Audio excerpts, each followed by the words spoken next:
Nah, setelah kita amati ternyata memang groundwater-nya sangat dangkal, jadi sekitar 1,5 meter begitu, atau ya 1 meter lah, rata 1 meteran 1,5 itu. Ternyata kapilarity-nya itu bisa sampai ke zona perakaran tanaman itu. Jadi ya enggak perlu lagi nyiram-nyiram itu, walaupun enggak ada hujan. Ya didukung juga oleh temperatur yang cukup dingin karena itu di cekungan sebuah pegunungan. Jadi untuk memahami, mengetahui ya, meningkatkan pengetahuan kita pada groundwater capillarity, saat ini sudah siap Prof. Budi untuk menyampaikan hasil riset atau analisisnya atau teori gitu ya, tinjauan teori untuk untuk groundwater capillarity. Karena saya kemarin tak lihat judul topik kecilnya itu tidak ketemu, jadi topik besarnya aja mengenai groundwater capillarity gitu ya.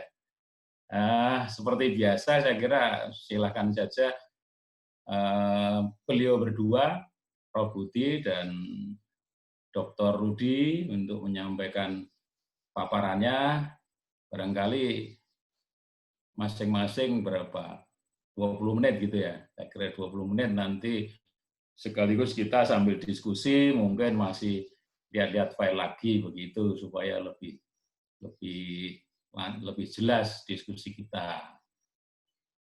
Untuk hal itu saya persilahkan Prof. Budi untuk menyampaikan materi paparannya. Monggo Pak Budi. Ya, terima kasih Pak Hermantoro yang pada saat ini sebagai moderator. Tadi Pak Husnul sudah menyampaikan dari awal supaya tidak sulit lagi mencari moderator, berarti yang sebelumnya sudah presentasi itu kita harapkan ya bisa memoderasi sesi berikutnya ya. Karena saya capek nih Pak Husnul selalu nanya, Pak siapa moderatornya? Waduh bilang ya. Tanya saya sendiri pada sibuk lagi kan, waduh. Jadi nanti otomatis saja ya. Udah di shortlisted nanti sama Pak Husnul kira-kira siapa. Kalau nggak ada ya Pak Husnul lah yang moderatornya gitu ya. Sekaligus gitu loh, kalau nggak ada lagi. Kemudian ya teman-teman semuanya, Assalamualaikum warahmatullahi wabarakatuh. Kembali saya tampil di sini karena pada saat-saat terakhir biasa masih kosong kan. Saya minta minimal hari Selasa atau Rabu gitu ya supaya saya bisa mempersiapkan diri. Ya alhamdulillah lah apa yang mungkin ingin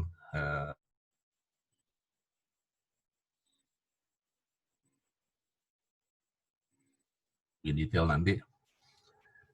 Mohon izin saya share screen.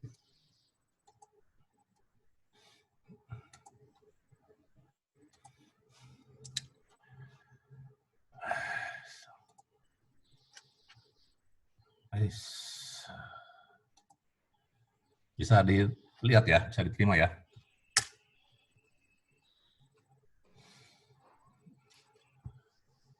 Pak Husnul bisa kelihatan? Ya Pak, ya kelihatan. Udah clear. Ya, terima kasih. Jadi apa yang ingin saya sampaikan di sini kembali ya kita akan mempelajari ilmu-ilmu dasar terlebih dahulu pada tahun ini khususnya. Sekarang yang berkaitan dengan groundwater, saya kira di dalam water balance ya kemarin kita sudah lihat bahwa groundwater itu salah satu input yang bisa kita harapkan ikut membasahi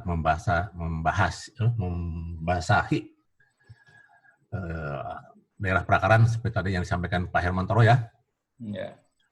Jadi memang ini penting sekali capillarity rise ini karena memang kenyataannya tergantung pada jenis tanahnya itu bisa mencapai meteran di atas permukaan air di bawah tanah. Nah, saya lihat atau kita lihat bersama model-model yang ada sementara ini ya, saya kira banyak ya, tak bisa pilih beberapa. Yang penting saja kita trace back ke belakang ya, ada yang namanya Jurin's Law 1918. Saya kira hampir semuanya yang belajar fisika pasti mempelajari kenaikan air dari dalam pipa kapiler ya. Kita mengenal meniskus istilahnya, ada meniskus seperti di sini ya. Ini ada contoh gambarnya, saya ambil dari Wikipedia sebenarnya. Jadi kalau di sini ada groundwater-nya ya, di sini ada groundwater-nya. Kemudian tergantung pada ukuran diameter atau radius pipanya ya, dia bisa naik. Semakin kecil pipanya, semakin tinggi kenaikan pipa air di pipa kapiler ini. Nah, memang tugas kita adalah sejauh mana air ini naik ya. H atau seringnya HC atau kapiler, tinggi kapiler, air kapiler. Kemudian juga ini tergantung pada densitasnya. Kalau Hg itu air raksa, yaitu malah dia ke bawah ya, bukan ke atas tapi malah ke bawah ya. Jadi ini positif, biasanya ini disebut negatif karena memang suction di sini ya, tekanan atau pressure head-nya negatif kalau di atas itu. Sementara Hg itu seperti ini. Dan bentuk dari cekungan ini ya, itu ya, yang kita sebut dengan meniskus. Biasanya kita ukur itu di bawahnya, di cekungan paling bawahnya ya. Di situ tingginya itu. Nah, kemudian di sini ada beberapa istilah atau simbol yang digunakan. Ya, di sini adalah H-nya ya. Kemudian di sini ada jari-jarinya. Kemudian di sini ada sita ya. Sita itu adalah sudut ya, sudut meniskus ini dengan dindingnya. Sementara di sini ada R-nya ya. R itu adalah berarti jari-jari meniskusnya. Tidak ada jari-jari kapilernya, RO, ada jari-jari R-nya. Nah, kalau air itu atau kalau dinding ini sangat halus ya, atau tidak ada kotoran dan sebagainya, biasanya sudutnya itu 0 ya, 0 derajat, sehingga nanti persamaannya menjadi 1 kalau dikosainkan. Nah, ini adalah persamaannya seperti ini ya, umumnya. Di sini HC itu adalah tinggi kapilernya ya. Kemudian ada 2, ada gamma. Gamma itu adalah surface tension, itu adalah tegangan permukaan ya. Ini ada nilainya untuk air pada 20 derajat Celcius, Newton per meter. Kemudian ini ada contact angle-nya ya, yang sita ini, yang tadi kalau dalam keadaan bersih biasanya 0. Kemudian ada rho di sini adalah densitas dari air. Kita tahu semuanya, ada gravitasi, kemudian ada R. Ini R ya. Jadi ini adalah persamaan yang sangat klasik sekali ya. Kemudian karena nilai-nilai ini sudah ada ya, maka kalau kita masukkan ke dalam persamaan ini, akhirnya menjadi persamaan seperti ini. Ya. Jadi HC itu kurang lebih 0,4148 dibagi R. Ya, jadi ini adalah persamaan Jurin istilahnya ya. Kemudian kalau kita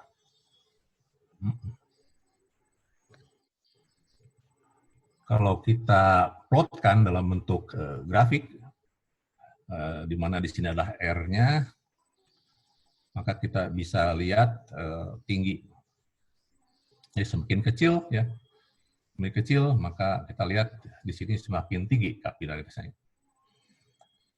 Ini adalah plot dari persamaannya tadi. Ini adalah di pipa-pipa ya, pipa-pipa yang bentuknya lurus ke atas, teratur. Sementara kalau tanah kita tahu sendiri ya tidak seperti itu kondisinya. Ada beberapa persamaan untuk kapilaritas di dalam tanah. Ini saya lihat ada yang cukup tua juga 1946, Lane dan Washburn ya. Itu persamaannya seperti ini. Tinggi kapilirnya HC ya dikurangi 990 lon D10. Nanti saya jelaskan apa maksud D10 dikurangi 1540. Jadi D ini adalah diameter partikel ya, diameter partikel yang menempati 10% dari tanah ya, dari bak tanah. Ini bisa kita peroleh angka ini dari kurva yang namanya particle size distribution, nanti akan saya berikan contohnya. Nah, D10 ini sangat terkenal ya di dalam menentukan tinggi kapiler. Kita lihat di persamaan berikutnya, Peck dan Hansen 1994, ini agak lumayan baru, ya, di mana HC itu sama dengan C dibagi E, kembali D10. Saya di sini menggunakan persentase supaya ingat aja, tapi selanjutnya kita akan menggunakan D10 ya, tidak menggunakan persentase lagi karena memang itu yang digunakan di literatur ya. Nah, C ini adalah koefisien ya. Nilainya itu antara 0,3 cm persegi sampai 0,8 cm persegi. Nah, ini tergantung jenis tanah dan lain sebagainya atau teksturnya. Memang ini harus dicari ini melalui parameter optimisasi biasanya kalau kita tahu beberapa nilainya ya. Kemudian E itu adalah disebut dengan void ratio. Void ratio itu adalah volume air dibagi volume solid padatan ya. Air itu maksudnya udara ya, volume udara dibagi volume padatan. Ini tidak ada satuannya. Jadi kalau kita tahu volume padat void ratio-nya ya kita bisa menghitung berapa HC-nya menggunakan persamaan ini. Nah, memang C ini ada berapa tabelnya tergantung pada jenis tanahnya, ada clay, ada sand, ada silt ya, itu ada nilai-nilainya. Kita bisa gunakan sesuai dengan tekstur yang kita dapatkan. Jadi kedua persamaan sekira gampang sekali ya, sangat sederhana.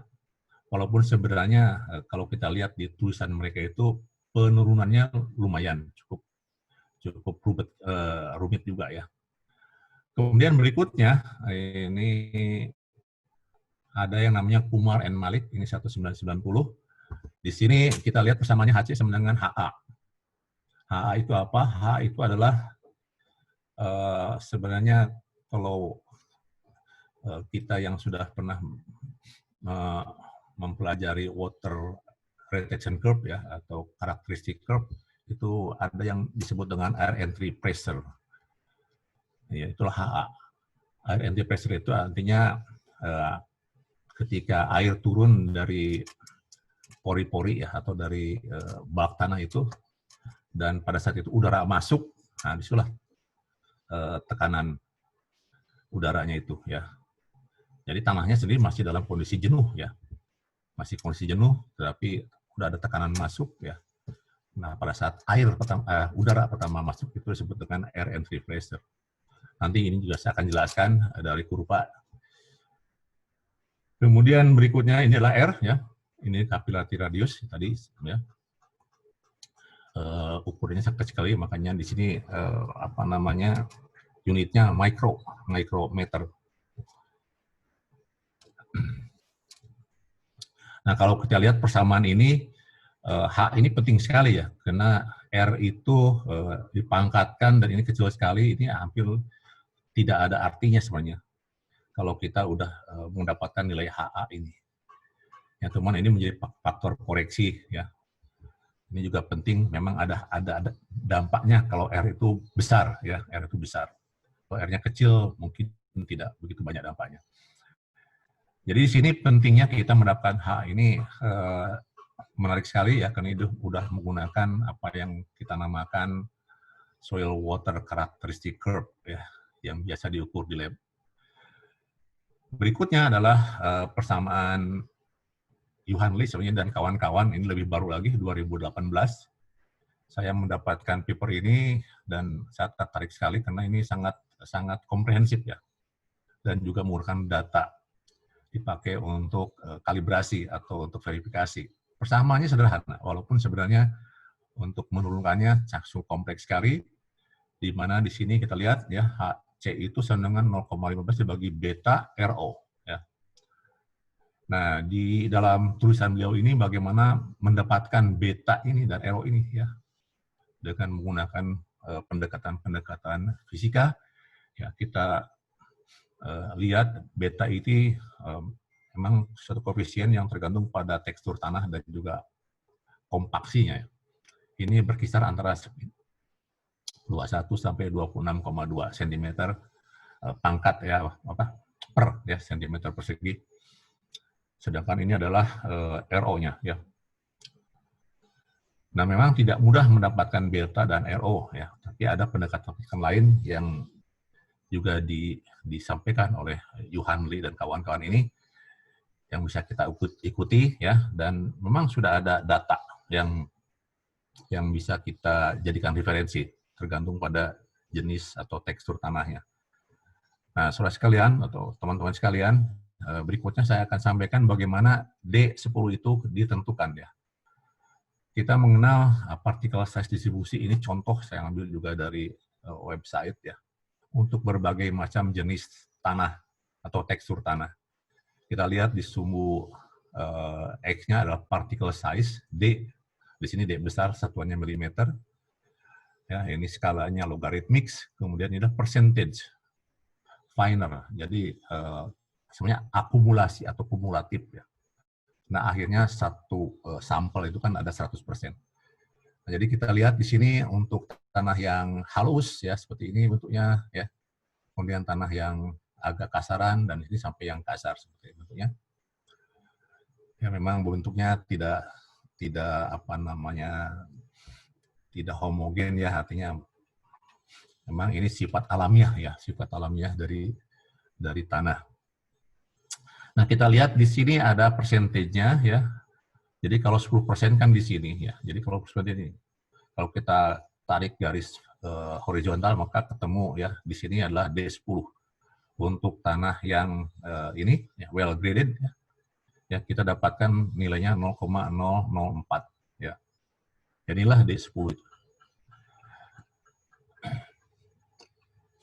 Kalau kita bawa sampel tanah ini, kita sampaikan ke labnya Ibu Popi di Litbang, itu kita bisa mendapatkan particle size distribusi ya. Karena ini juga yang akan menentukan teksturnya. Jadi kalau kita minta tekstur, biasanya kita mendapatkan data sebagian, tapi kalau kita menginginkan particle size distribution, ya kita bisa mendapatkan kurva seperti ini. Di situ kita bisa menentukan D10-nya ya. Berikutnya, saudara sekalian, tadi ada yang disebut dengan air entry value ya. Di sini ini ada yang namanya water radiation curve ya, di mana di situ adalah hubungan antara suction ya dengan water content. Di sini gravimetric ya, gram per gram. Kita lihat ada beberapa kurvanya seperti ini ya, seperti S terbalik, atau kadang-kadang juga ini dijadikan sumbu di PF-kan kan. Kalau ini dikalikan, dirubah ke sentimeter, kemudian di logaritmikan, ini menjadi PF kan. Jadi PF, kurva PF. Kita lihat di sini ada beberapa istilah ya. Mungkin sebelumnya saya kira Pak sudah pernah kita diskusikan ya sebelumnya ya, pada pertemuan keberapa itu. Di situ ada saturated ya, di sini berarti suction-nya kecil.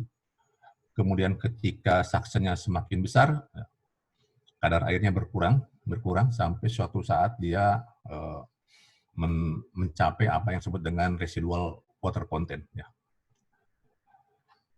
Nah, kemudian di antara sini ini masih saturated ya sebenarnya ya. Masih saturated boundary effect zone di sini ya. Nah, ketika dia mulai unsaturated, mulai tidak jenuh ya, air atau udara mulai masuk ya. Itulah titik yang disebut dengan air entry value itu atau HA ya. Dan ini kita lihat turun lagi ya. Nah, biasanya kalau kita kan menggunakan apa istilahnya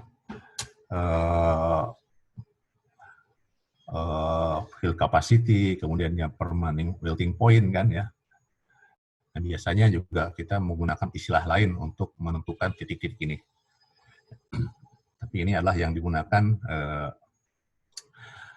apa namanya untuk melihat apakah air itu bergerak atau tidak ya. Biasanya kalau di residual water content air itu hampir dikatakan tidak bergerak lagi, sudah terikat oleh permukaan partikel tanah.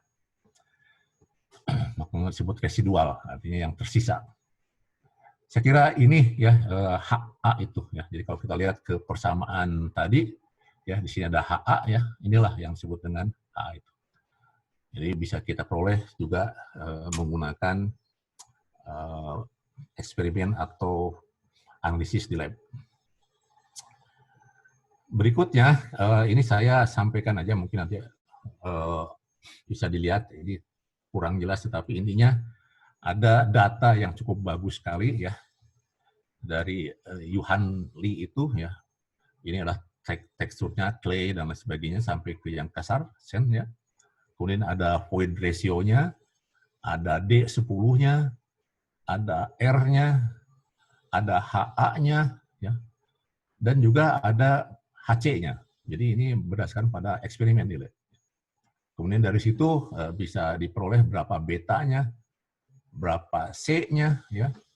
Dan ini adalah beberapa model-model yang tadi itu yang kita hitung ya mendapatkan angkanya. Ini ingin saya sampaikan bagaimana perbandingan antar model itu dengan tabel atau grafik seperti berikut. Jadi di sini adalah ini bukan HA tapi HC ya.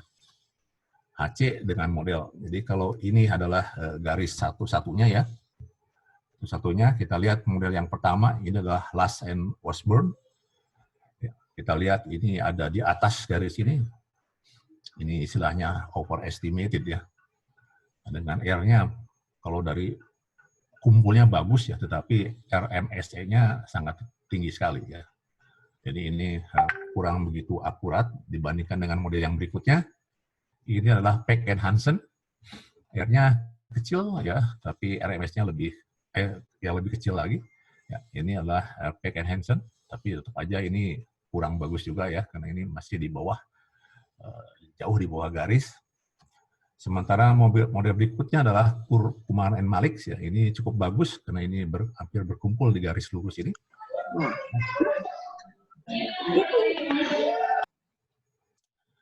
Kalau R-nya lebih kecil ya dibandingkan dengan ini, karena ini cukup menyebar ya. Tapi RMS-nya kita lihat lebih kecil. Bagaimana dengan model yang terakhir? Ini adalah Yuhan Lee. Ya, kita lihat dia lebih bagus dibandingkan dengan ketiga model yang lainnya. Ya. Dengan R kuadratnya cukup bagus dan juga RMS-nya sekitar ya lebih kecil ya dibanding yang lain atau paling kecil. Jadi itu saudara sekalian bisa kita lihat ya dari sini bagaimana model-model itu kinerjanya dibandingkan dengan data. Nah, berikutnya saya coba analisis ya. Coba analisis hubungan antar variabel, terutama input variabel. Kenapa? Karena kalau menggunakan model-model ini tadi ya, kesulitan kita adalah menentukan berapa D10-nya, berapa betanya, berapa C-nya ya. Dan itu harus dikalibrasi dulu atau diverifikasi dengan data yang tersedia. Biasanya ada eksperimen pendahuluan. Nah, tetapi dari data yang ada tadi itu ya, data yang ini ya, saya coba lihat hubungan antara E dan D10 dan R dan lain sebagainya, ternyata hubungannya cukup bagus. Ya, saya akan kasih contoh seperti berikut. Ini ya, ini adalah void ratio void ratio dibandingkan dengan particle diameter yang di 10 tadi. Ini adalah datanya. Kemudian kita cari persamaan ya, interpolasi. Dan kebetulan di sini saya menggunakan Weibull karena Weibull itu tersedia di Excel ya, tinggal kita panggil aja. Kemudian kita optimisasi parameternya, ya kita dapatkan seperti ini ya. R kuadratnya 0,84 ya, kemudian RMS-nya. Artinya apa? Artinya partikel diameter yang D10 itu ya sejauh ini melihat persamaan ini kita bisa estimasi dengan void ratio. Karena void ratio itu paling gampang kita ukur dengan open aja kita bisa dapatkan data ini ya. Ini adalah hubungan antara D10 fungsi dari void ratio ya. Bagaimana dengan yang lainnya? Kita lihat R ya, R dengan diameter 10. Kita lihat ini adalah datanya ya. Data aja partikelnya, ini R-nya. Kembali saya gunakan apa sini? Weibull lagi. Saya gunakan Weibull lagi. Ya lumayan juga kita bisa lihat kan R kuadratnya cukup bagus ya, RMS-nya juga cukup rendah. Ya, kita bisa dapatkan juga hubungan ya atau antara R dengan D10. Kemudian yang lainnya pun juga beta ya. Beta kita hubungkan dengan diameter. Nah, memang beta ini agak lain dibandingkan dengan yang lain ini karena ada apa namanya bentuknya ya mengikuti polinomial ya. Seperti ini ya. Dan ini paling rendah kurang lebih R kuadratnya 0,6 ya. Ini kalau nggak salah saya menggunakan polinomial pangkat 4 ya. 4 ya. Tapi lumayan lah ya, artinya kita bisa mendapatkan beta. Karena ternyata beta juga range-nya nggak terlalu banyak. Jadi antara tadi kan antara 18 sampai 22 atau 23. Jadi ini nggak banyak. Jadi sebenarnya kalau saya lihat Yuhan itu lebih banyak menggunakan beta itu 21 atau 22 ya. Jadi nggak ada masalah seperti karena range-nya nggak terlalu banyak. Perbedaannya dari rendah ke tinggi banyak ya, walaupun bentuknya seperti ini. Bagaimana dengan C ya? Kita lihat C juga dengan diameter 10 ya. Kita lihat bentuknya ya seperti ini. Ya, kita juga bisa menggunakan Weibull ya dengan ketelitian seperti ini. Terus berikutnya bagaimana dengan RN3 ya? Nah, RN3 ini kita plotkan dengan R, bukan dengan D10 tapi dengan R. Saya kira wajar karena memang ini menyangkut radius capillarity ya. Biasanya memang RN itu tergantung pada ukuran pori-porinya, bukan diameter tanahnya, partikelnya. Maka kita menggunakan R ya. Ini micrometer, ini RN3-nya, HA-nya. Kita lihat di sini kita menggunakan power function ya. Dan R-nya cukup bagus juga ya dengan RMS seperti ini. Jadi ini untuk berbagai jenis tanah, tidak hanya satu jenis tanah atau tekstur tanah. Jadi dari mulai clay sampai ke yang kasar, sampai ke yang sand. Nah, jadi saudara sekalian, dengan menggunakan void ratio saja, ya, dengan menggunakan tadi persamaan di antara variabel tadi, kita bisa mendapatkan hasil, ya. Artinya mengestimasi AC seperti kita lihat di sini, ya. Kita menggunakan persamaan atau model-model yang tadi. Ini adalah garis satu-satunya. Kembali ini adalah Lane and Washburn-nya. Ya, kita lihat di sini. Ya, memang di sini ada penurunan R kuadratnya ya. Kita lihat. Ya. Kemudian ini persamaan yang kedua, ya. Ini Hansen. Hansen malah lebih bagus ya. Lebih mendekati dari Peck dan Hansen lebih mendekati dari ini dibandingkan sebelumnya. Bagaimana dengan Human Malik ya, kita lihat juga. Ya. Kemudian yang terakhir adalah Yuhan sendiri. Ya, ada penurunan R kuadratnya. Ya. Tapi ya saya kira masih cukup bagus ya, di atas 0,8 semuanya. Artinya apa? Artinya dengan data yang ada tadi ya, dan cukup mengcover berbagai jenis tekstur, ya kita bisa mengestimasi kenaikan kapiler itu dengan menggunakan void ratio saja. Ya.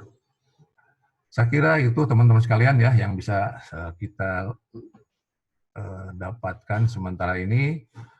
Kalau saya simpulkan, ya, kalau dilihat dari akurasi, ya, yang paling akurat ini saya lihat ya, Yuhan Lee, ya, kemudian yang berikutnya adalah Kumar and Malik, Hansen, dan ini salah, ini mestinya Len and Osborne, ya, salah nomor 4.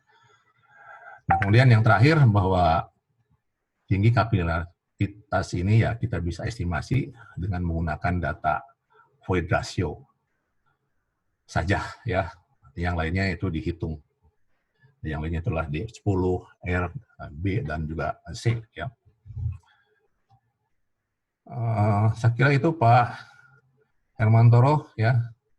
Ini ada beberapa pustaka yang jadi saya yang tujuh tadi, ya, mungkin bisa dipelajari lebih lanjut. Terima kasih, Pak Hermantoro.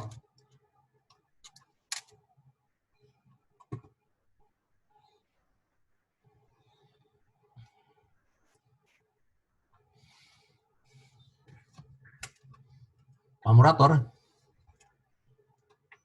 kemana moderatornya?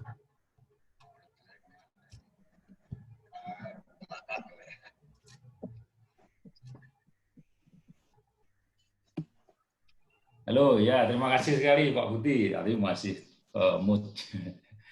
Ya, saya kira sangat lengkap ya teori-teori estimasi untuk kapilaritas. Yang pastinya sih sangat tergantung lah pada partikel tanah dan pori-pori ya. Kalau tanah semakin halus, ke tanah clay itu saya kira pasti sangat berbeda, terutama dengan tanah pasir. Ya, memang itu kan teorinya sudah disusun berdasarkan riset yang cukup detail dan banyak. Saya kira sangat bagus sekali. Nanti beberapa nilai-nilai tadi yang tabel untuk pendekatan berbagai jenis tanah bisa di-share ke kita ya, kita bisa pakai untuk. Artinya barangkali kita juga bisa menggunakan rumus-rumus itu untuk kalibrasi di tanah-tanah di jenis-jenis tertentu yang kita butuhkan gitu ya. Sehingga kita mungkin kalau dipakai di tanah di Jogja misalnya, tanah rebusol, tanah pasiran, gimana begitu kira-kira ada simpangannya berapa. Oke, saya kira kita lanjut aja ini ya, diskusi ya, tanya jawab ya. Supaya nanti belum lupa gitu, nanti baru lanjut ke topik kecilnya Pak Rudi gitu. Silakan teman-teman, kita buka aja ya sesi tanya jawab. Barangkali banyak saya kira yang perlu dikonfirmasi ke Prof. Budi ini. Ya, yuk persilakan. Saya persilakan. Bu Lisma mau bertanya, Pak? Oke, ya silakan Bu Lisma. Terima kasih Pak Her, Prof. Budi. Ini mohon izin video nggak saya nyalain ya, karena lagi sambil di jalan. Wah. Terima kasih Pak Her kesempatannya, Prof. Budi. Terima kasih materinya. Nanti juga ada Pak Rudianto. Nah ini saya izin bertanya, Prof. Tadi Prof bilang untuk menentukan parameter dalam menghitung nilai capillarity kan tergantung pada struktur tanahnya ya, komposisi struktur tanahnya. Nah, kalau misalnya dalam satu penampang melintang zona perakaran tanaman dari atas ke bawah maupun horizontal maupun vertikal itu pasti kan heterogen ya, Prof. Nah, kalau misalnya kita ngambil sampel untuk menghitung parameter tadi, itu baiknya seperti apa? Pengambilan sampel yang representatif, lalu untuk menghitung nih, nanti mungkin ada, Pak Rudi juga kita pernah ya, Pak Rudi coba menghitung, kita coba ambil sampel tanah tuh atas, bawah, tengah misalnya, tapi pada saat menghitung tuh, apakah itu kemudian dihitung masing-masing dulu kapilaritis di level atas, tengah, atau bawah, dan di zona perakaran, atau dirata-ratain, atau misalnya gimana gitu, Prof, cara untuk menarik nilai yang representatif dari variasi struktur tanah yang ada gitu, dan metode pengambilan sampel yang pas gitu. Itu aja, Prof. Terima kasih. Assalamualaikum warahmatullahi wabarakatuh. Waalaikumsalam warahmatullahi wabarakatuh. Ya, langsung aja Prof Budi ya. Langsung aja. Langsung aja. Oke. Memang ada yang namanya istilahnya itu representative elementary volume, REV, kan? Representative elementary volume. Biasanya kalau orang belajar tanah itu pasti ngambil sampel tanah. Dan untuk ngambil sampel tanah itu ada metodologinya. Ya, tidak bisa sembarangan memang. Tapi akhirnya orang juga karena begitu heterogen tanah itu akhirnya menggunakan standar-standar, ya kan? Standar-standar. Yang kalau tanah mineral, saya kira standarnya udah clear ya, termasuk ukuran sampelnya, ya kan, jarak antar sampelnya, ya kan. Nah itu udah clear, itu kan aja standarnya. Jadi ada namanya method of soil analysis. Ya, memang saya biasanya menggunakan dari Amerika ya, tapi saya kira ISSS juga sudah ada tuh sampel apa namanya standarnya. Jadi buka aja buku itu, jangan kita berdebat lagi bagaimana melakukan pengambilan sampel, karena nggak bakal selesai. Jadi tinggal nanti pakai metode apa, pakai standar metode apa, itu aja yang dipakai. Ya, apakah tanahnya tanah liat, tanah berpasir, tanah gambut, semuanya sudah ada metodologinya. Ya, karena kita menggunakan metode yang standar, ya maka tidak perlu lagi kita diperdebatkan lagi, tinggal sebutkan aja standarnya apa, gitu ya, Isma ya. Nah, memang ada beberapa situasi yang tidak mungkin kita melakukan standar method. Ya, tapi itu kalau sudah kita lakukan dengan standar dulu gitu ya. Karena kita lihat hasilnya tadi kan variabilitasnya cukup tinggi dan sebagainya kan. Nah, nggak apa-apa sebenarnya ya. Kita lebih intensif, lebih frekuensinya lebih cepat, lebih banyak ya, lebih intervalnya lebih sempit ya. Itu bisa kita lakukan. Jadi saya sarankan kita menggunakan termasuk juga metode analisisnya ya. Untuk merata-ratakan sama standar deviasi dan sebagainya itu juga sudah ada metodologinya. Tanah ini sangat lengkap sekali. Makanya kalau saya mengukur di lapangan ya, saya suka ngajak orang-orang dari ilmu tanah. Bantu lo saya mengukur sampel ke sana. Mereka yang tahu persis langkahnya apanya, bikin galian segala macam ya. Karena mereka memang ya di situ di trainingnya gitu. Jadi saya kalau ke lapang biasanya ngajak teman-teman dari litbang tanah itu, ya, ngajak ke lapang, ke gambut, kemana-mana, tolong ambil sampel sana di sini yang representatif mereka, tahu bagaimana caranya. Nah itu sangat kompleks sekali ya, kecuali kalau kita ngambil sampel tanah yang lebih homogen seperti pasir itu gampang lah. Tapi kalau udah mulai heterogeneous tinggi, saya angkat tangan, ya. Apalagi nanti treatmentnya juga berlainan. Ukuran sampelnya, termasuk juga bagaimana sebelum dilakukan analisis di lab, ya, ada treatment khusus, ya, tidak hanya mengambil sampelnya saja. Saya kira seperti itu. Nah, cuman dalam hal kita mengukur HC itu atau tinggi kapilaritas, kan lebih gampang. Kenapa? Karena kalau kita lihat satu void ratio volume udara dibagi volume padatan. Satu lagi lah D10 itu, ya. Jadi tidak tergantung pada struktur yang demikian complicated. Karena yang menentukan itu adalah yang paling rendah ukuran jari-jarinya atau diameternya. Makanya dengan D10 itu adalah sebenarnya kita mengukur partikel, bukan mengukur struktur, bukan mengukur tekstur. Ya.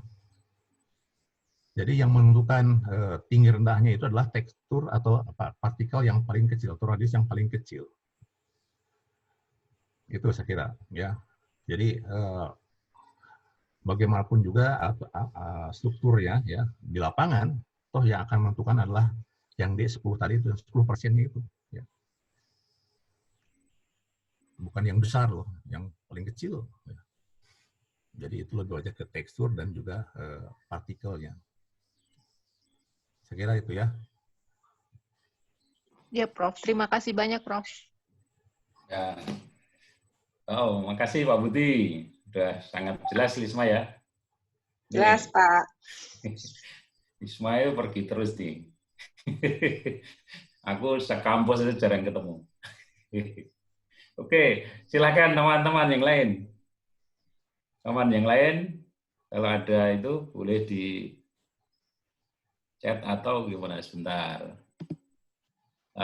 Atau tunjuk angkat tangan gitu ya. Siapa yang mau nanya gitu. Saya lihat di monitor. Atau Mbak Riani ya yang bantu ya. Ada lagi pertanyaan?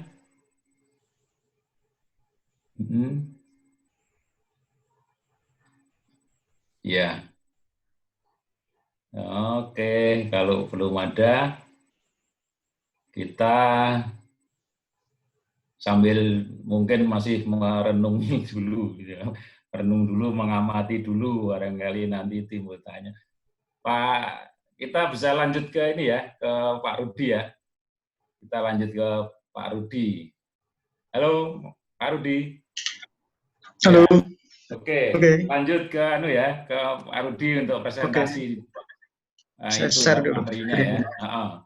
Silakan, Mas Rudi, silakan. Oke, Pak Herman, terima kasih.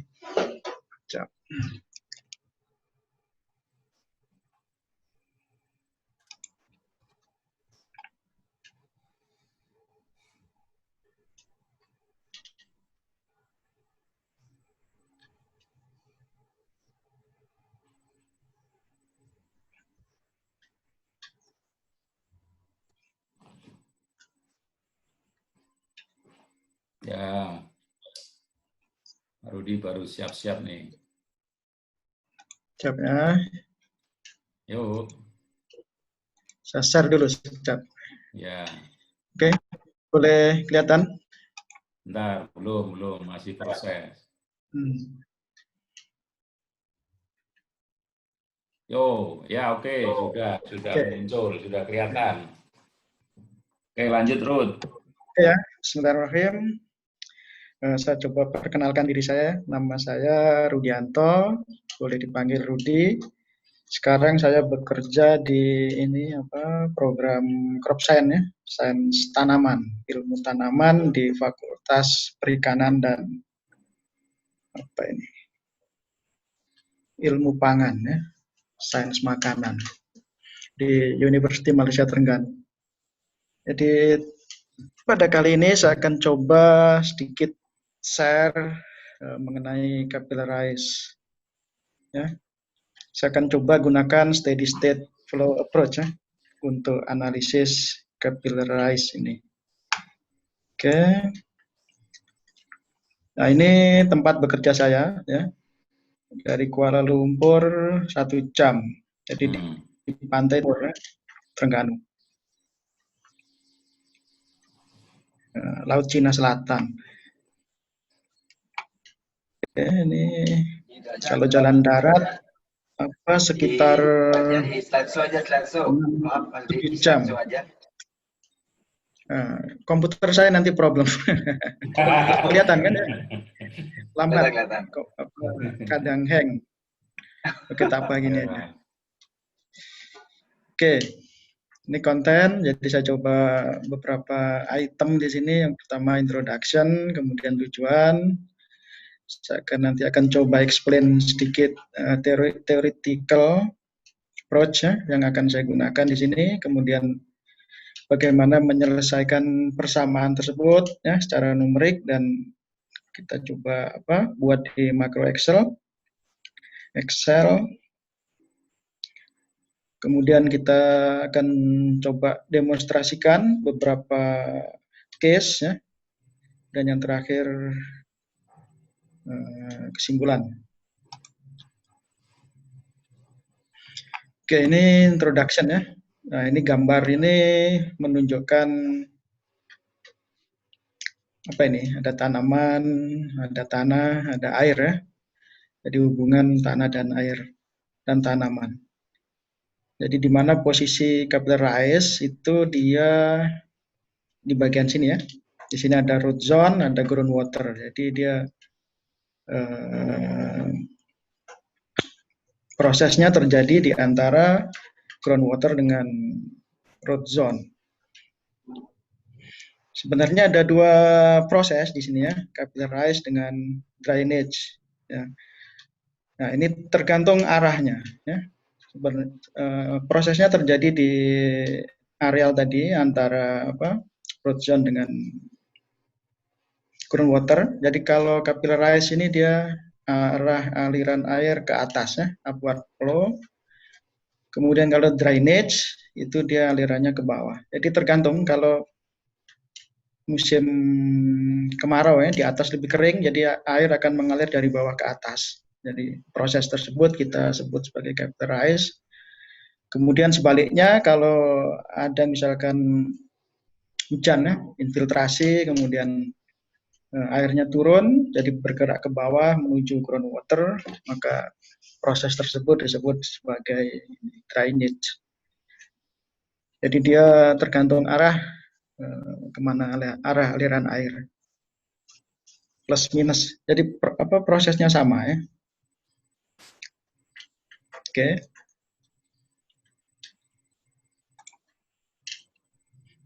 Nah ini tergantung kondisi ya. Kalau kondisinya moist ya, musim penghujan. Sebagai contoh di sini mungkin akan tetap diperlukan ini capillarize ya, dari bawah. Tapi kalau lama-kelamaan dry season ya, yang cukup panjang, ini akan terbentuk capillary lag ya. Jadi suatu saat nanti tidak akan tercapai ya tinggi tinggi capillarize itu dia tidak akan boleh mencapai daerah perakaran. Jadi disinilah pentingnya kita mempelajari capillarize ya. Kita harus boleh tentukan estimate berapa tinggi ini capillarize, kemudian kita boleh atur, kita boleh kontrol, kita boleh manage water table-nya ya, untuk menghindari ini capillary lag, sehingga tanaman tetap boleh tumbuh ya di suplai air daripada groundwater tetap boleh berjalan ya, berlangsung. Jadi ini salah satu background daripada kajian ini. So, tujuannya adalah satu untuk determine tinggi capillarize ya, dengan berbagai macam jenis tekstur tanah ya. Yang kedua kita akan coba evaluate ya, karena evaporation rate ya, akan berbeda-beda. Jadi kita akan lihat berapa tinggi capillarize jika fluxnya itu berlainan. Oke, ini teori ya. Secara umum untuk steady state, vertikal ini dijelaskan dengan Buckingham Darcy ya. Buckingham Law. Kalau Darcy biasanya untuk saturated, ya. Jadi K-nya konstan, Ks. Dan karena ini unsaturated, ya, K-nya K, conductivity akan bergantung pada pressure atau water content. Ya. Jadi Q akan sama dengan minus K dikalikan ini DH dz ditambah 1 ya. Jadi K DH dz ini dia capillarize ya, capillary force. Kemudian yang kedua, yang 1 dikali K itu gravity ya, gravitasi. Jadi ada dua komponen ya, water flux secara vertikal. Yang pertama gradient head itu capillary, yang kedua K tadi itu gravity. Jadi kalau di sini plus, tandanya plus itu artinya positif ya, ke atas itu positif, ke bawahnya negatif. Kalau buat konsensus kebalikannya, kalau kita anggap yang ke atas itu negatif, nanti di sininya apa ini? DHDZ negatif 1 gitu ya. Jadi ini Q itu vertical flux density ya. L per T ya cm per hari ya. Ini boleh digunakan untuk merepresentasikan evapotranspirasi. Ya. Kemudian K fungsi daripada H itu adalah hydraulic conductivity ya. H-nya pressure head sama unitnya L per T. Kemudian H-nya dari pressure head, unitnya L, cm biasanya kita gunakan. Kemudian Z-nya adalah gravitasi, ya. Potensial, ketinggian, ya. Level. Nah, kalau kita range ini, persamaan ini kita boleh rubah. Nah, DJ, DZ, DH, ya kita balik. Itu akan sama dengan -1 dibagi dengan 1 ditambah Q dibagi dengan K. Ya. Nah, kalau kita lihat nih persamaannya ordinary differential equation ya, OD.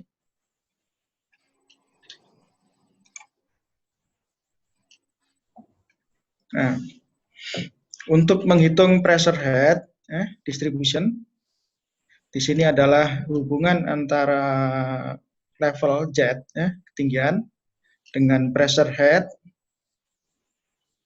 pada kondisi K, ya. K ini dengan spesifik Q, jadi kalau K-nya hubungan K dengan H itu diketahui, kemudian spesifik flux-nya diketahui, kita akan boleh hitung ya, pressure head distribution. Jadi dari persamaan ini kita boleh integralkan dari ini dz sama dengan ya integral daripada -1 per 1 ditambah itu Q dibagi dengan K ya, DH. Jadi di sini kalau kita integralkan 0 itu datumnya ya, letaknya groundwater ya. Kemudian dari ke atas sampai ke capillaries ya. ZR, kemudian HR ini adalah pressure head pada upper boundary condition ya. Oke. Nah, untuk mengintegralkan persamaan ini kita boleh gunakan yang simpel ini, ada Runge Kutta order 4. Jadi dari persamaan tadi dz itu ya, ZI plus 1 sama dengan ZI ya. I jadi di bawahnya ya, kalau ke atas positif ya. Dari groundwater ditambah K1 ditambah 2K2 ditambah 2K3 ditambah K4 dikalikan dengan delta H dibagi 6. Nah, di sini untuk H1 sama dengan HI ditambah dengan delta H ya, kenaikan pressure head-nya. Kemudian K1 adalah fungsi ini DZDH dengan H sama dengan HI dengan Z sama dengan ZI ya sebelumnya ini. Kemudian K2 seperti ini sama ya. Ya fungsi, kemudian H-nya aja ditambahkan delta H dibagi 2, untuk Z-nya adalah K1. Jadi K1 yang tadi dihitung dibagi 2 ditambahkan dengan Z. Sama untuk K3, di sini H1, F ini fungsi dari ZDH. Untuk H-nya adalah HI ditambah delta H dibagi 2, Z-nya adalah ZI ditambah K2 ya, yang di sini dibagi dengan 2. Oke, yang keempat, HI ditambah delta H, nah ini ya, F-nya yang ini. Ya. Oke, ini untuk kita guna satu layer aja ya. Kalau banyak layer, tadi pertamanya Lisma tidak saya bahas di sini. Ya. Multi layer bisa juga ditambahkan aja sebelahnya ini. Ya. Nah, kalau kita perhatikan di sini tadi ada K fungsi H. Jadi kita harus ada satu lagi yang harus diketahui. Nah, ini kita memerlukan KH, hubungan antara K dengan H. Nah, ini model yang sering digunakan. Saya coba gunakan dengan Van Ginatan model ya. Untuk water ini dihitung ini. KH itu panjang sedikit nih persamaannya. Jadi dia fungsi pada KS dengan SI ya.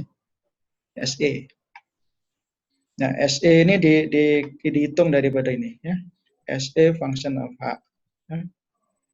1 ditambah alpha H pangkat M pangkat minus M. Jadi ini yang tadi Pak Budi jelaskan ya, kurva retensi tadi. Ya. Jadi di sini ada parameter alpha, parameter M, M-nya itu 1 minus 1 per N, kemudian ada L dengan KS. Ya. Ada berapa parameter? Untuk shape bentuknya ya. Dan ini boleh kita fit terhadap data. Ya. Jadi kita harus mempunyai ini ya, hubungan K dengan H. Ya. Oke, next. Ini sudah saya buat di Excel. Udah lama ya, waktu saya di Bogor dulu, 2015, 5 tahun yang lalu. Ini, jadi kita boleh gunakan nanti, saya upload. Oke, ini saya coba simulasikan. Kita ketahui ya, dari contoh yang pertama ini saya coba loom ya. Loom itu yang di tengah-tengah kalau di USDA ya, posisinya dengan variasi Q. Nah, bentuknya seperti ini untuk loom, parameternya dari sebelah kanan. Parameternya ada theta R, theta S, alpha, N, KSL. Nah, theta R ini residual water content, theta S saturated water content, alpha. Nah, tadi per alpha itu akan jadilah H0 ya tadi, Rn3. N itu dia akan hubungan dengan slope-nya ini ya. Nah, kalau theta S itu 0,04 ini naik turunnya 0,4, theta R ini yang bawah ini. N itu dia akan berhubungan dengan slope-nya ini. Kalau N-nya besar itu slope-nya akan besar, akan turun curam ya. Macam-macam tanah pasir ya. Kalau N-nya kecil, N ini lebih dari 1 ya. N-nya kecil itu untuk tanah-tanah yang fine ya, lembut clay. Kalau N-nya besar itu tanah-tanah sand. Ya. Dia akan lebih turun curam. Nah, KS dengan L untuk conductivity ya. Nah, KS itu di sini posisinya ya. L itu akan hubungannya dengan slope-nya ini. Ya, kalau besar dia akan curam ke bawah. Kalau kecil dia akan ke atas. Oke, ini bentuknya macam ini, kurva retensi. Nah, kita punya ini yang K dengan H itu yang sebelah kanan ini ya. Ini K, ini H. Jadi punya kurva ini. Kita selesaikan persamaan ini, dapatlah ini. Jadi datumnya di posisi groundwater ya, ngelihatnya ini ya. Kita boleh lihat untuk evapotranspirasi ya, Q-nya 0,4, 0,4. Yang color biru ini, kemudian yang di atas merah ini 0,04, yang hijau 0,004 ya, sentimeter per hari. Kemudian ini kalau equilibrium ya, tidak ada Q-nya 0 ya. Nah, kalau kita definisikan field capacity ya, karena kita berhubungan dengan tanaman 350, 340 cm di sini ya, ini 100, 200, 300. Kita boleh lihat untuk Q yang besar ya, itu kenaikannya hanya sekitar 50 cm lebih ya. Ini lainnya.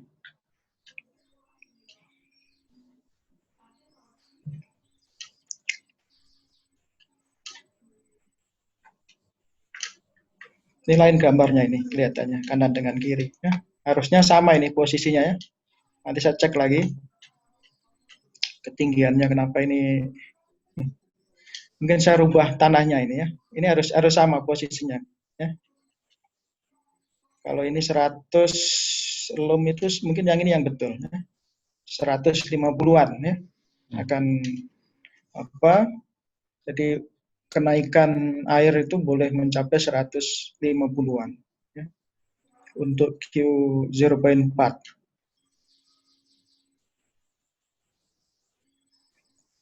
Jadi semakin besar itu kenaikannya semakin pendek ya, kalau Q-nya besar. Nanti saya cek lagi nih, kanan kiri lain. Oke. Yang kedua, contoh yang kedua saya coba simulasikan dengan berbagai macam jenis tanah, tekstur ya, yang berbeda. Nah, di sini saya coba clay, slate loam, loamy sand, sama loam ya. Ya, kita boleh lihat kurvanya di sini. Clay ini TTS-nya dia lebih tinggi ya, karena surface area-nya lebih besar ya. Loamy sand yang paling kecil TTS-nya. Boleh kita tengok kurvanya macam ini ya. Clay dia turunnya lambatnya. Kalau sand ini, loamy sand dia turunnya cepat, slope-nya lebih curam. Nah, ini macam representatif dari sini ya, kurva yang di sini. Jadi ini yang nanti digunakan untuk perhitungannya, yang K dengan H. Ya, kita boleh bandingkan. Untuk clay dia yang paling pendek ya. Kemudian yang paling tinggi itu silt loam ya. Ini sama apa Q-nya, water flux-nya 0,4 cm per hari. Ya, kita boleh lihat yang warna merah ini silt loam, dia yang paling tinggi boleh mencapai berapa ini? 300 lebih ya, 320-an cm daripada water table. Kemudian diikuti loam, ini sekitar 250 cm ya, 2,5 meter. Kemudian untuk loamy sand dia 140-an ya. Ini dari profilnya ya, pressure. Kemudian sebelah kanan adalah bentuk water content ya, profile water content. Jadi ini dari pressure ini kita gunakan apa? Kurva retensi ya, kita akan dapatkan water content profile.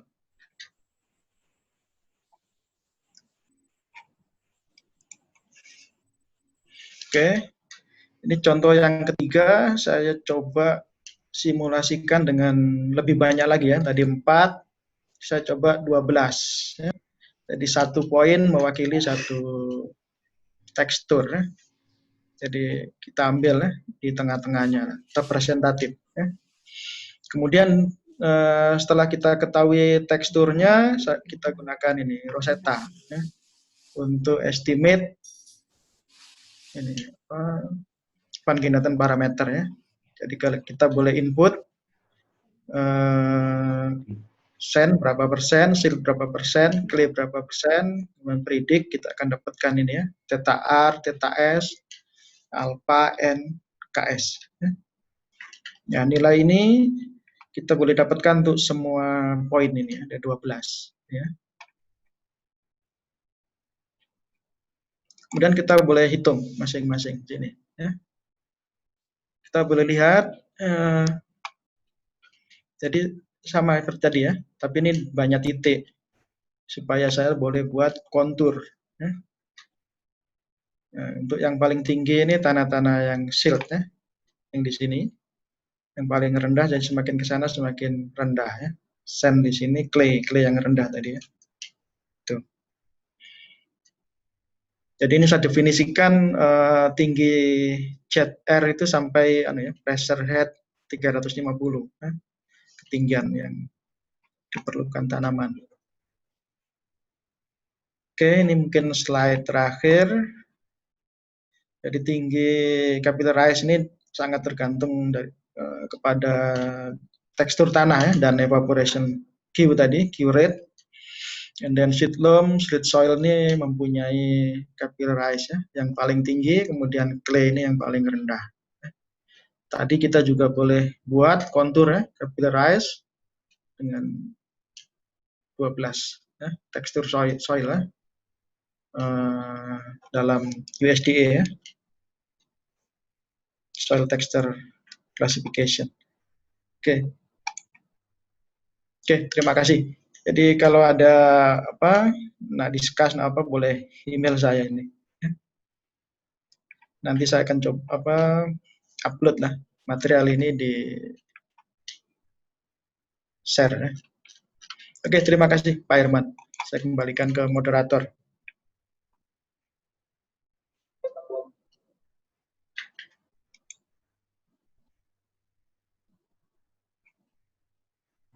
Masih di mute Pak Hermantoro. Maaf Pak.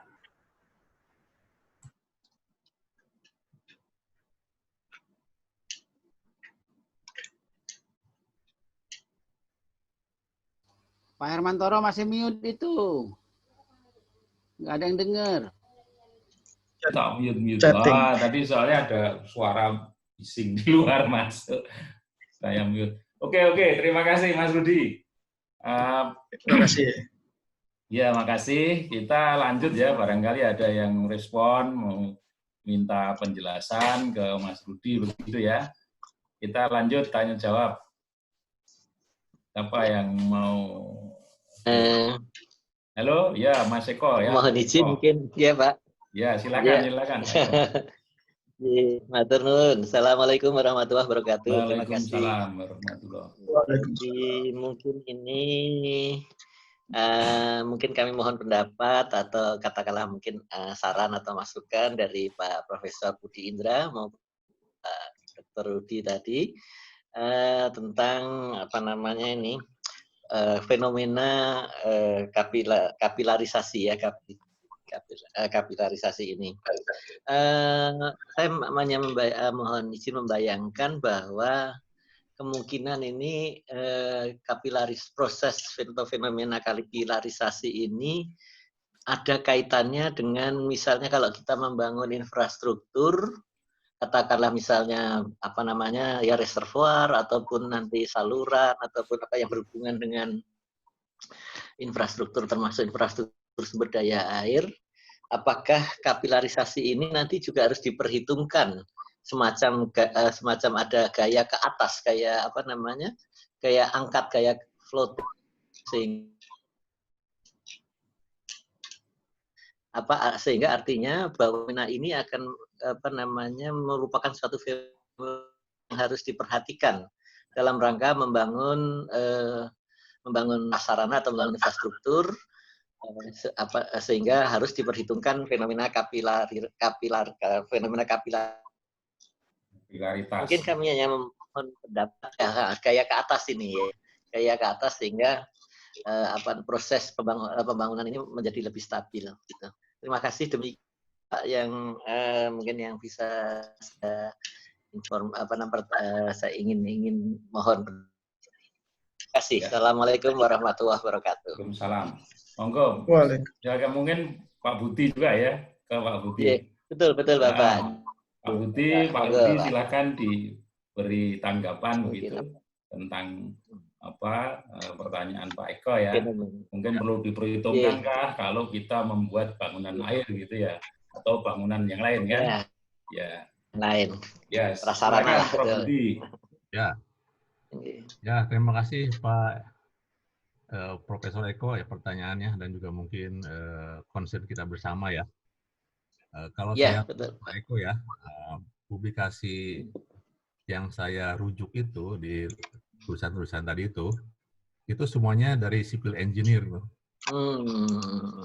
bukan dari irigasi drainase. Iya. Saya juga heran. Oh, Hmm. ternyata emang kesini-sini memang banyak ke irigasi drainase ya, tapi Iya. di awal-awal itu semuanya dari civil engineering gitu. Oh, iya. Ya, jadi memang concern-nya terhadap infrastruktur sebenarnya. Infrastruktur. Jadi kalau kita lihat kan ada yang dengan kapilaritas ini kan pasti tanah menjadi jenuh kan gitu ya, Iya.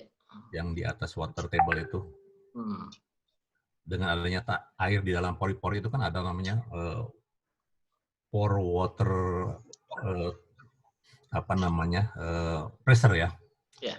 Ada tekanan air di dalam pori-pori tanah itu. Hmm. Banyak persamaan sekali yang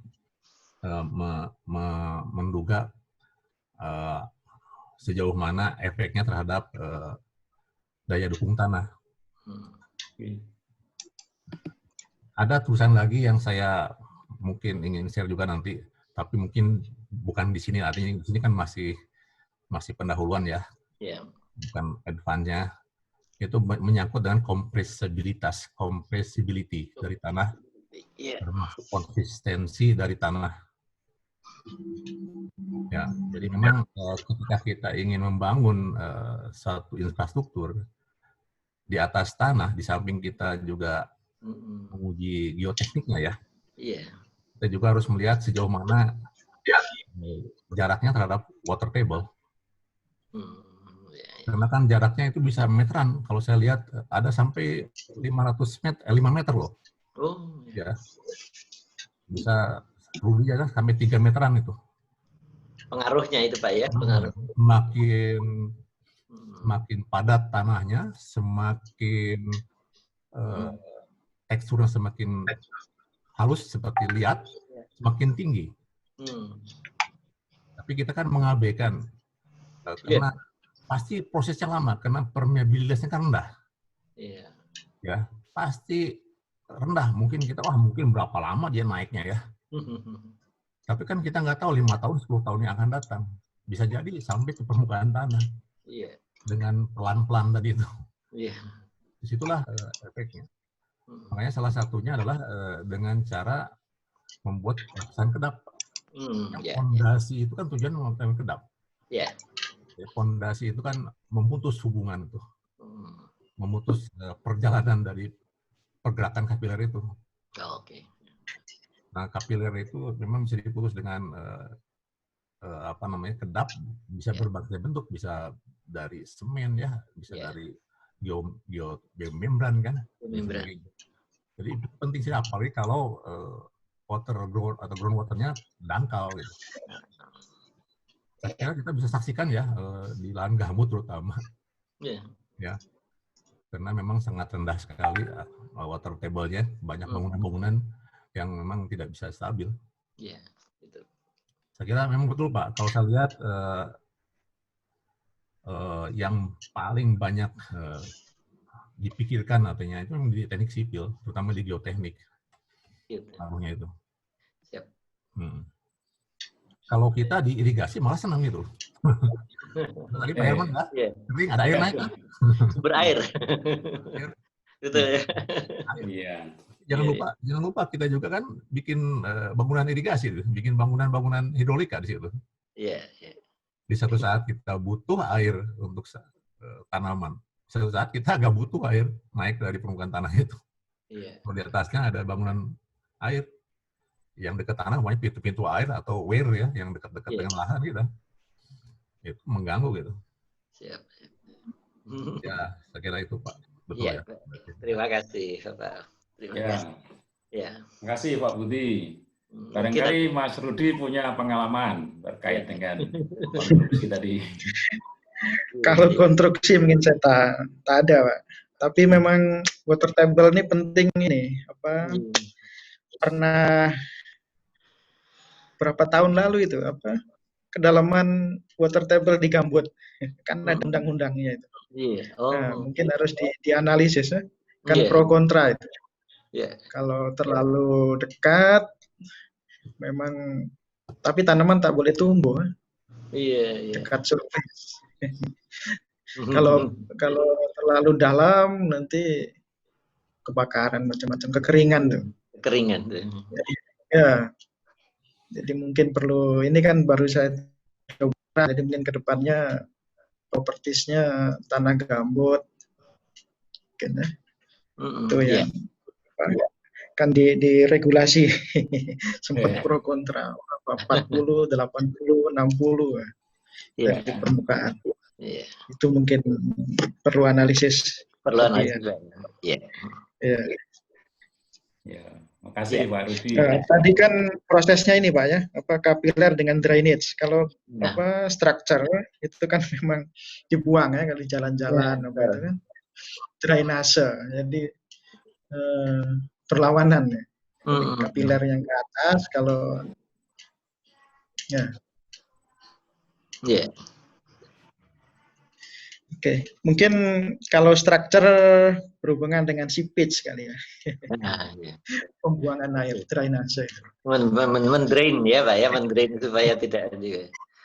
Iya. Memang apa ini di pertanian dengan sipil ini kan agak berlawanan. Kalau pertanian kita perlu air. Untuk water content kan kita gunakan volumetrik ya. Kalau di sipil kan guna gravimetrik, lebih suka lebih kering. Kalau kita ya perlu tanaman karena perlu air, sedangkan sipil nih kalau terlalu banyak air dia boleh longsor kan materialnya. Tidak stabil. Opposite ya. Oke, mungkin itu saja Pak. Ya, jadi perlu diperhitungkan, perlu dianalisis ya Pak ya di sini ya Pak ya untuk ini. Ya, baik. Terima kasih. Ya. Terima kasih Pak Rudi ya atas penjelasannya, ke Pak Eko juga kan pertanyaannya sangat bagus, cuma memang agak complicated gitu ya, karena kita kan di grupnya ini kebanyakan kan kita memang orang-orang irrigation and drainage gitu. Ya tapi memang itu saya kira sangat berkaitan lah, terutama bangunan-bangunan air ya. Iya, sebenarnya misalnya jalan yang kita lihat kan jalan-jalan itu kalau di tempat yang becek ya, yang lembab terus kan biasanya ya mudah dia pecah-pecah gitu ya, longsor gitu ya. Saya kira ya cuma kami ya kalau saya sendiri tidak pernah ke situ. Walaupun belajar juga bangunan-bangunan sedikit belajar waktu.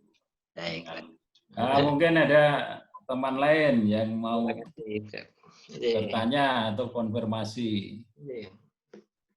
Oke, Pak Arin mau tanya? Silakan disampaikan aja Mas Arin ya. Ayo Mas Arin. Aku lihat di chatnya ada apa? Tapi nggak sempat baca lengkap sih. Mas Arin mungkin mau tanya. Terima kasih Pak Hermantoro. Ya, silakan. Assalamualaikum. Halo, ya. Kedengaran ya, oke. Ini sebenarnya kalau dari sisi tanaman gitu, yang perlu itu adalah seberapa besar atau terpenuhi nggak kebutuhan tanaman di tanah gitu. Jadi kalau menurut saya yang paling penting itu adalah hubungan antara Q dengan jarak dari water table, begitu Pak. Gimana kalau menurut Pak Rudi atau Pak Budi? Ya, monggo Pak Rudi. Jadi ada itu dari Mas Arin ya. Oke, terima kasih. Silakan Pak Rudi. Jadi kalau tadi kan saya simulasikan berbagai jenis tanah, terus evapotranspirasi, Q-nya evapotranspirasi ya. Jadi kalau kita boleh set berapa kebutuhan tanaman. Pak Rudi boleh. Q, saya salah paham berarti. Q itu saya kira ini jumlah flux air gitu kan? Bukan ya? Ternyata evapotranspirasi. Iya, itu jumlah flux air itu evapotranspirasi kan, meaningnya itu. Dia yang ya, jadi air yang mengalir daripada air yang mengalir daripada water table ke atas. Rate-nya itu. Jadi kita boleh mana tadi? Jadi Q itu meaningnya evapotranspirasi. Kalau ada akarnya, kalau tak ada akar, evaporasi, soil evaporasi. Q itu. Jadi tadi kalau kita tahu tanaman itu berapa evapotranspirasinya, terus tanahnya apa, kita bolehlah analisis tadi, kita letak di mana apa water table ya, supaya tinggi kapiler itu mencapai daerah perakaran. Tadi. Mana tadi? Jawabnya? Ya.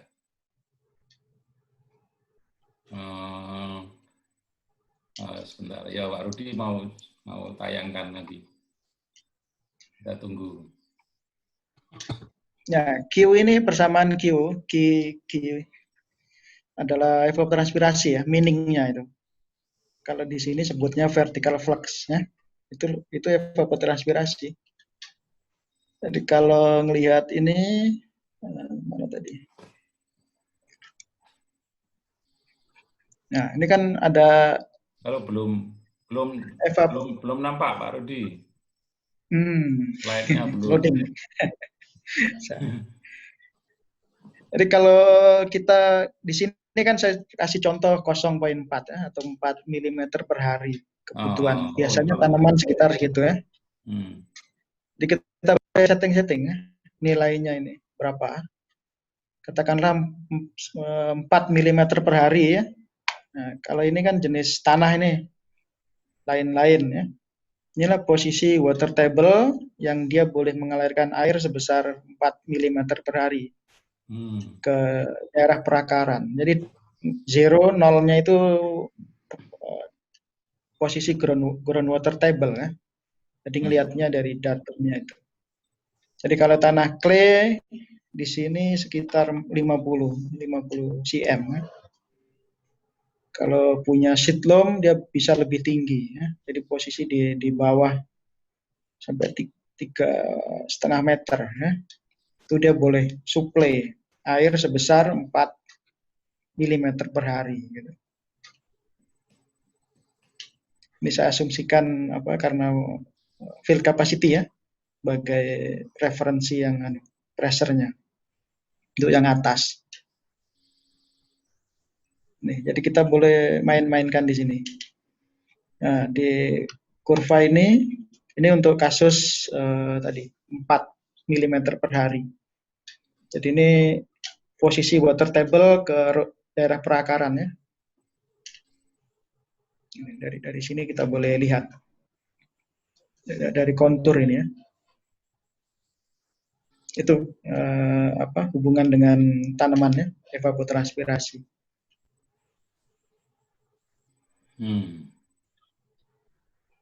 Ya.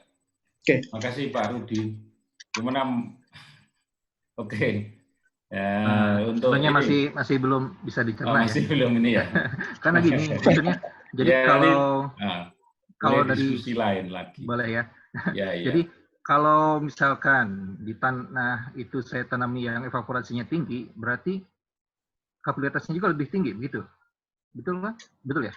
Oh, bukan. Tujuan kita ini kan misalkan di sini 5 mm per hari kan. Kalau kita punya tanah seed loam ya, kita boleh letak groundwater itu 2 meter dari perakaran. Dia akan boleh suplai 4 mm per hari. Kalau jenis tanah kita clay tadi ya, kita harus letak water table itu di 40-50 cm daripada perakaran. Itu air boleh mengalir sebesar 4 mm per hari. Itu bacanya kurva ini. Apa ini? Kontur ini. Jadi kalau punya loam, letaklah 1 meter groundwater itu. 1 meter dari mana Pak Rudi? Boleh di 1 meter ke root zone atau kemana? 1 meter ke root zone. Groundwater table-nya itu. Di bawah. Padahal kan tanaman hanya bisa ngambil air dari root zone kan? Tidak bisa dari bawahnya.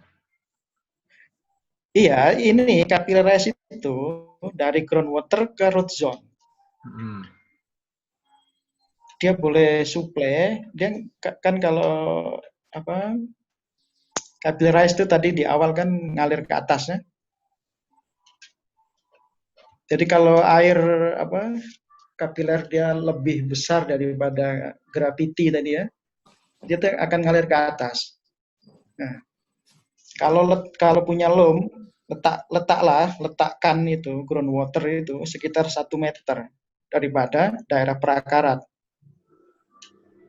Air itu akan mengalir ke atas, mencapai daerah perakaran dengan rate-nya 4 mm per hari. Tuh. Jadi ini tergantung. Nanti kalau kapiler evapotranspir rate-nya lain ya harus dibuat lagi. Ini untuk kasus 4. Kan di sini di mana tadi? Ini ya. Jadi semakin tinggi air yang kita ingin suplai itu dia akan semakin pendek gitu. Tinggi kapiler yang kenaikan air itu. Ini kan kalau 0,04 itu katakan boleh lebih sini ya. Tuh. Kalau dia lebih tinggi lagi kita harus letakkan lebih dekat lagi gitu. Ini. Ya. Oke ya. Saya kira ini ya. Mungkin aku bisa bantu. Ya, mungkin Pak Irman bisa menjelaskan. Ya. Jadi gini, kira-kira itu kalau kita menanam tanaman kita itu laju evapotranspirasinya lebih tinggi, lebih besar, kita harus men-setting groundwater-nya itu lebih dekat ke zone perakaran kan gitu supaya groundwater bisa mensuplai kebutuhan evapotranspirasinya. Saya kira begitu ya Pak Rudi ya. Maka kalau kecil, evapotranspirasinya kecil, misalnya beda tanaman atau beda umur, mungkin kita bisa setting groundwater-nya lebih dalam. Karena kapilaritas itu dipengaruhi juga oleh satu jenis tanah, kedua kan mungkin kalau ini kan bukan karena kapilaritas bukan di-trigger oleh besarnya evapotranspirasi ya, tetapi evapotranspirasinya itu kan syarat ya, yang ingin kita penuhi suplai airnya dari kapilaritas kan gitu. Saya kira begitu ya. Nanti kita sih memang bisa sih diskusi lagi dalam forum lain ya. Dalam waktu lain mungkin chatting atau gimana. Arin sama Rudi gitu ya.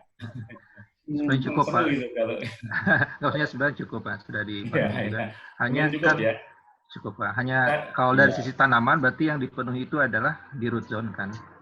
Ada root zone 0 dengan root zone 40 cm dengan itu kan beda. Jadi itu aja sih, cuma beda persepsi aja. Tapi insya Allah sudah dipahami. Gitu, Pak. Ya. Terus lanjut, kita masih jam berapa sih? Sampai masih 10 menit ya? Ya. Ini ada yang chat room siapa ini? Mungkin saya. Bagaimana hubungan kapilaritas dengan ini tadi ya? Siapa ini? Q itu evapotranspirasi ya? Q. Ya, yang di rumus saya tadi ini kan ada yang tanya ini siapa Ibu Yuni ini. Oh iya, sebentar. Bagaimana hubungan kapilaritas dengan evapotranspirasi? Evapotranspirasi itu Q tadi itu. Saya simbolkan dengan Q. Jadi di yang contoh loam tadi kan ada nilai yang beda-beda. Semakin kecil dia boleh kapilaritasnya dia lebih tinggi lagi. Semakin kecil nilai water flux-nya. Mungkin jelas. Ya. Oke, Pak Herman. Ya, saya kira sudah clear ya, sudah jelas lah bahwa untuk mensuplai kebutuhan evapotranspirasi yang lebih besar itu water table-nya harus lebih dekatkan lagi, lebih naik lagi ya, dekatkan lagi ke root zone. Saya kira itu inti anunya ya Pak Rudi ya. Iya, betul Pak. Saya kira masih 10 menit kalau dari jadwal ya. kita jam 11.20-an ya, 21. Saya persilakan mungkin satu lagi penanya begitu. Atau yang pengen siapa ya? Kalau sudah tidak ada, saya kembalikan ke Mas Kusnul ya. Jadi, oke, kalau sebelumnya sih saya ucapkan terima kasih kepada semua sahabat SCID ya untuk hadir pada pagi sampai siang hari ini.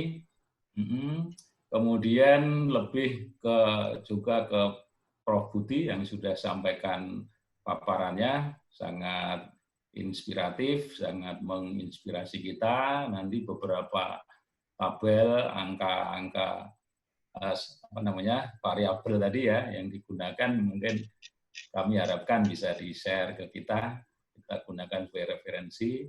Kemudian Mas Rudi juga saya kira kajiannya sangat menarik sih. Sudah kalau aku mencermati aja butuh waktu cukup lama karena turunan-turunan begitu ya, agak rumit juga. Tapi oke, saya jelas lah inti dari itu. Nah, yang itu kan jelas bahwa kita kemudian sudah banyak sekali hari ini, cukup banyak tambahan pengetahuan dan kemampuan kita gitulah, karena kita ada pertemuan seperti ini. Jadi itu barangkali saya pada saat memandu, menyampaikan sebagai moderator, pastilah ada kekurangan.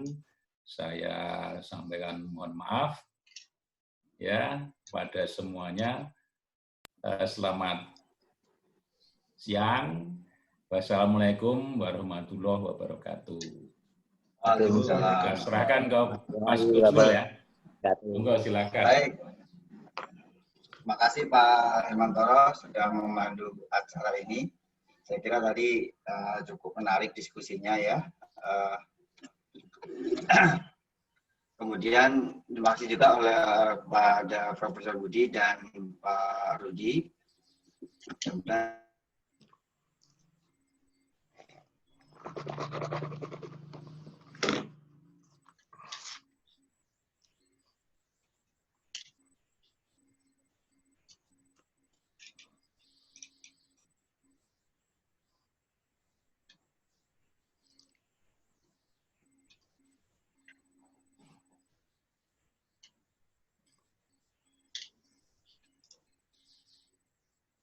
Halo.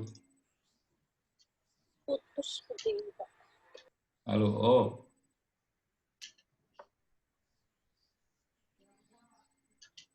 Mas Kusnul kemana ya? Oh, mungkin ini ya sinyalnya ya.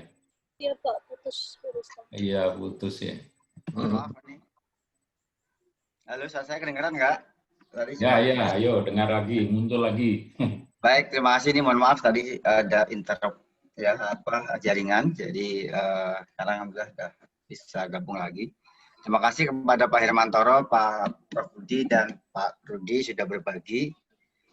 Saya catat tadi sekitar 30-an ya members sudah bergabung, 30 lebih ya tadi. Meskipun ada yang izin ya karena ada keperluan. Saya kira kita masih bisa berdiskusi dengan produktif gitu. Ada yang mau disampaikan Bapak Ibu sekalian sebelum nanti kita tutup? Ada yang ingin disampaikan tidak? Mengingatkan kita pertemuan 2 minggu lagi tuh kalau nggak salah belum ada pembicara ya, Riani ya? Belum ada Pak. Nah ya. Topiknya apa? Topiknya apa? 2 minggu lagi. Topiknya tentang apa ya? Lupa saya. Tentang perkolasi Pak. Oh perkolasi, baik ya. Mudah-mudahan saya persilakan ini dari member yang ingin berbagi pengalaman, berbagi knowledge, sharing knowledge tentang perkolasi ya. Kita masih buka ya, mudah-mudahan ada yang mengisi begitu. Nah, 2 minggu lagi mungkin moderatornya Mas Rudi bisa jadi moderator, Mas Rudi. Wah, tak boleh Nun. Sorry Nun. Tak boleh. Sibuk ya? Iya, ini persiapan ada konferensi. Belum buat apa-apa saya. Baik, Sorry. nah, Waktu.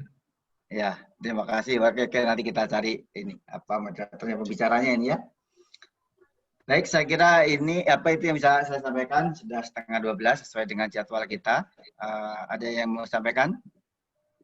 Pak Budi mau sampaikan, Pak Budi? Perkolasi ya, saya kira siapa yang bisa bicara ini? Dari Balai Irigasi nih, ini harusnya nih. Mungkin Pak Eko kali ya? Pak Anhan mungkin yang lebih tepat, Pak. Pak Anhan, betul, mudah-mudahan. Menurut apa instruksi Pak Eko, Pak Anhan ini. Mudah-mudahan, Pak. Mudah-mudahan, Bapak. Ya, sebenarnya kan bisa bagaimana pengukurannya ya, nggak usah terlalu. Ya, betul. Atau ya kita cari informasi berapa perkolasi yang ada di beberapa tempat, Pak Eko ya. Ya. Informasi seperti itu kan bagus juga. Siap. Ya, mungkin juga Pak Eko nanti kalau artinya kita minta Pak Eko lah, terserah instruksi dengan siapa. Iya, nanti mungkin Pak. Saya banyak data di balai ya. Iya. Kita dapatkan. Mungkin ini aja Pak, apa menyampaikan itu juga boleh Pak, kalau ada KP mengenai pengukuran perkolasi juga boleh. Ya, KP, ada ya KP ya, kalau salah. KP kalau di irigasi lebih banyak ke konstruksi. Konstruksi ya? Iya, yang KP di PU ya. Jadi untuk balai irigasi juga ya ke arah konstruksi bangunan-bangunan irigasi gitu Pak. Ya, mulai dari bendung sampai ke apa namanya ini ya saluran-saluran itu Pak.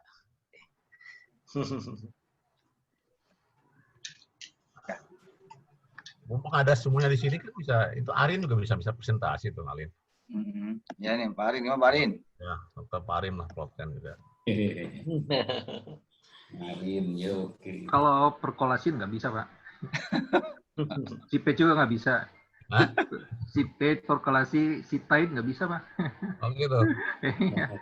Jadi itu aja apa namanya? Di atas Pak, air tanaman. Oke. Mungkin nanti kita bicara masalah kebutuhan air tanaman ya. Oh, itu hidrologi air permukaan itu ada hadir Pak Eri Malang. Assalamualaikum Pak Eri. Oke, Pak Eri belum presentasi ya?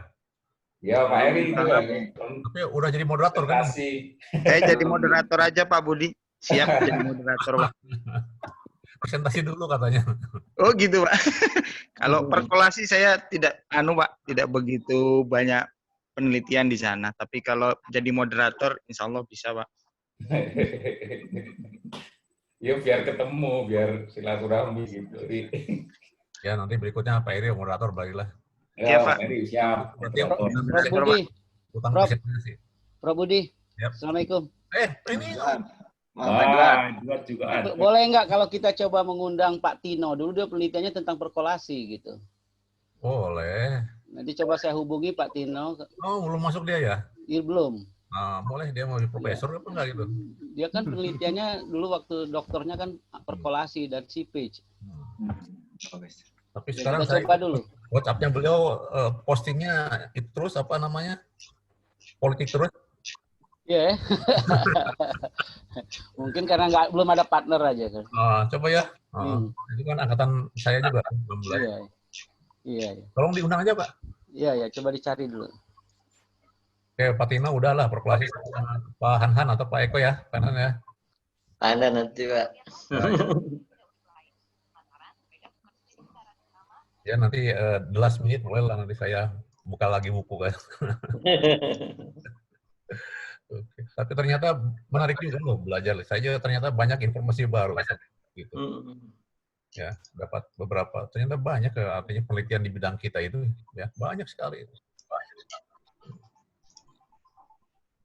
Ya, suatu saat mungkin kita juga akan coba undang pembicara dari luar Pak Husnul ya. Tapi kalau dari Amerika kan kasihan mereka waktunya nggak cocok sama kita. Kecuali kita mau jam 1 malam gitu atau jam 12 malaman kan enak waktunya, nggak cocok. Minimal dari Jepang kali ya. Ada yang mungkin bisa. Coba Pak Husnul hubungin Pak Sato tuh. Kato ya. Kato kan juga banyak di situ mainnya dia. Perkolasi. Ini siapa namanya Pak? Diajak kan siapa namanya? Bimbingan Pak Kato tuh. Liantono. Kok nggak muncul ya? Pak Liantono. Di grup WA ada Pak Liantono, Pak. Ya udah. Nah dia boleh tuh diminta tuh. Orangnya pemalu sih dia. Kalau nggak disuruh nggak ini dia. Iya. Jelek.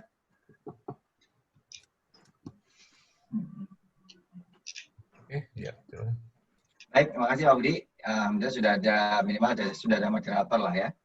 Saya sudah WA Han juga, mudah-mudahan bisa mengisi nanti. Ya, Pak Edward ya, kontak Pak Tino ya, mudah-mudahan ada yang mengisi. Ya, nanti kalau nggak ada yang ngisi Pak Budi lagi yang ngisi.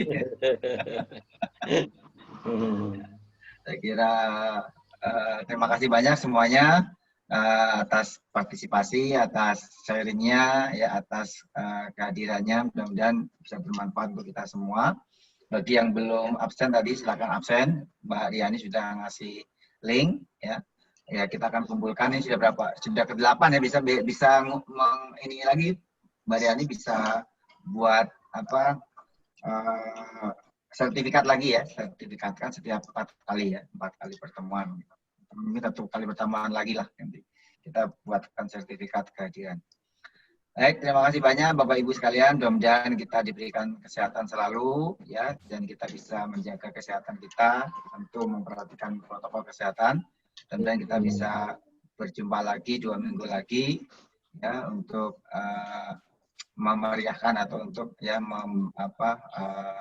berbagi ya sharing tentang klub ini. Gitu. Mudah-mudahan klub ini tetap konsisten dan tetap jalan terus ya. Mudah-mudahan anggotanya juga semakin banyak dan partisipasi aktif Bapak Ibu sekalian yang kami harapkan. Demikian, mohon maaf apabila ada kekurangan. Saya tutup. Bila taufiq wal hidayah. Assalamualaikum warahmatullahi wabarakatuh. Waalaikumsalam. Waalaikumsalam warahmatullahi wabarakatuh. Terima kasih. Terima kasih Pak.